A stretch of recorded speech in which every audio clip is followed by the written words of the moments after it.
Okay, a quick walkthrough of week 3 in quarter 1. So let's go there.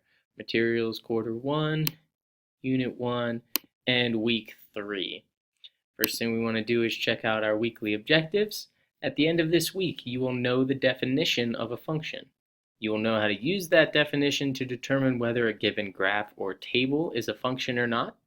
You'll know how function notation is used to represent variables used in functions. Write and evaluate a function notation, and be able to talk about functions in context using function notation. Don't worry if none of that makes sense right now. It's a bunch of words that you might not have seen before, but we're going to talk about it this week. First thing to do is the quick Phoenix flight. There's 3 questions right here. Should be fairly easy for you to solve those equations. And then we have the notes. Make sure that you get the notes from the lab. They should be printed out. If they're not, make sure to contact me. The first lesson about what is a function, read through here a little bit, and then there's 3 videos. I know that seems like a lot, but they're pretty short. They're only a few minutes each. So make sure you watch them all. These first 2 just kind of talk about what a function is in general. So you kind of get a general understanding. And then this last one is going to talk to you about how to spot a function from a table or a graph, which is what we're going to be practicing right here. We're going to explain what a function is. We're going to explain how we can tell from a graph whether it's a function or not. And we're going to do that a few times, and then explain whether we can tell from a table whether it's a function or not, and then try that with a table. In the second lesson, we're going to be evaluating functions. So we're going to be using function notation and a graph to be able to find values in certain functions.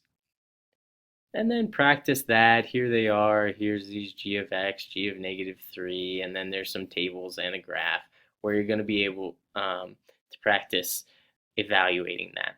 And then in the last lesson, we're going to be focusing on context. Context is just like, what does it actually mean? Yeah, there's a bunch of numbers and everything, but what does it actually mean?